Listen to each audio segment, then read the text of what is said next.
Hello everyone. Today you'll listen the story The Adventure of the Dying Detective. And this time I'll not tell you the story, but my brilliant students are going to tell it to you. Before they start telling you the story, let me give you some information about the characters. There are 5 characters in this story. Mrs. Hudson, the landlady of Sherlock Holmes. Dr. Watson, the best friend of Holmes and the narrator of the story. Sherlock Holmes, the main character of the story. Culverton Smith, the enemy of Sherlock Holmes. And Inspector Morton, who is helping Holmes in arresting Culverton Smith. Mrs. Hudson, the landlady, informed Dr. Watson about Holmes' illness. One day in November, the landlady went to see Dr. Watson, and then she told him about Holmes' illness. She told him that Holmes has not eaten anything for 3 days. He had been getting steadily worse and has refused to call a doctor. Watson entered Holmes' bedroom and was surprised by how ill his friend looked. According to Holmes, he was suffering from a tropical disease that is unusually found in Sumatra, a tropical country. Holmes said that investigation recently took him to a place where he caught his disease. Dr. Watson wanted to examine Holmes immediately, but Holmes refuses to allow Dr. Watson to examine him. When Dr. Watson offered to bring Dr. Armstrong, Holmes quickly ran towards the door and shut down the door. The next moment, he returned to his bed and was sick again. He ordered Watson not to till 6 in the evening, and then he called fetch a doctor of Holmes' choice. Dr. Watson did not know what to do about 2 hours, so he just started walking at his room slowly. He was looking at Holmes, who was in a deep sleep, and so he was motionless. He came across a small black and white ivory box with a sliding lid.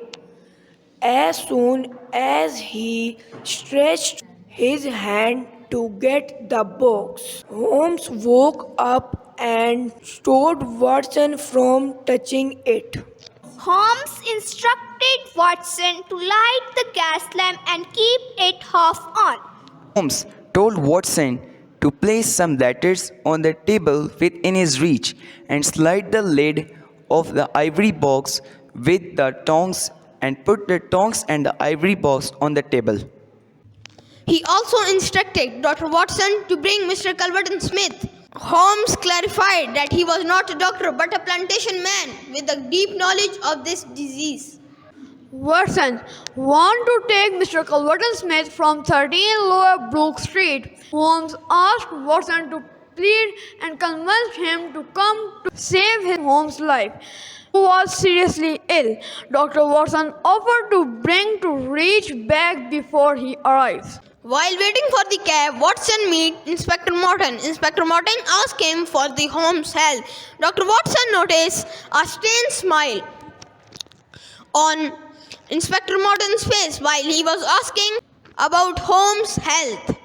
Dr. Watson entered Mr. Culverton Smith's rooms by force. On hearing Mr. Holmes' name, he inquired how Holmes was doing.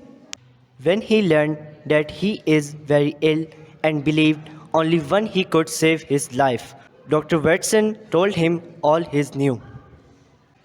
Smith turned on his back, but there was a mirror behind him on which Dr. Watson caught the malicious smile on Smith's face. It seemed that he was rather happy to know Holmes was ill. Watson returned to Holmes earlier as Holmes ordered him. Now Holmes told him to stay in the room but remain hidden behind the bed. So Watson hid behind Holmes' bed. Smith arrived and called out Holmes. He shook Holmes in a harsh and rough manner. Holmes responded in a very weak voice. He asked to describe the symptom. When Holmes completed Describing the symptoms, Smith was strangely happy. He disclosed, poor Victor Savage was a dead man on the fourth day, even though he was healthy and a strong man. Holmes said, I know that you have killed Victor Savage.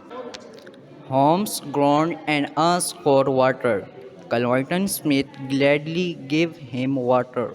He requested Smith to cure him.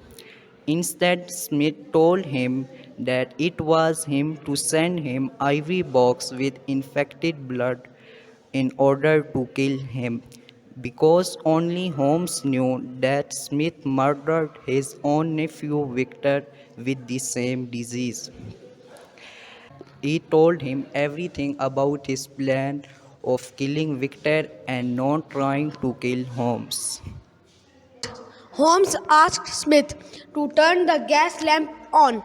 As soon as he turned the lamp on, now Holmes' voice was much better after drinking some water that Smith gave him.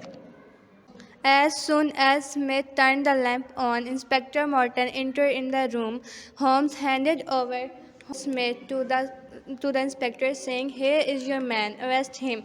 Calvert Smith told Holmes he will change his statement in the court because Holmes will not have any witness to prove that Smith admitted his crime of killing Victor and attempt to kill Holmes. At that very moment, Holmes remembered that Watson was hidden behind the bed and he told Watson to come out from behind the bed. He explained everything to Watson and asked pardon from him. He needed Watson in the room to have him as witness against Mr. Culverton Smith. Culverton Smith was now fully trapped and had no way out. Inspector Morton came and arrested him. He reached his end because of his attempt to kill Victor and attempt to kill Holmes. Inspector Morton said that you are under arrest in charge of murder. There was a scuffle. Inspector Morton overpowered Smith and handcuffed him. Dr. Watson was still under shock and was trying to figure out what was happening around him. He admired Sherlock Holmes' smart way of detecting the criminal in such a smart way. He asked him about how did he manage to play a part of a sick man so well. Holmes said the best way of successful acting a part is to be it. All the acting was done just to bring Smith there. Holmes said Dr. Watson to take some eating nutritious for him. The author in this story has highlighted that a criminal cannot get away from justice for long, and a criminal may also be caught by his own words. So, I hope you like the effort of my students. Please encourage them by hitting the like button. And until the next video, goodbye.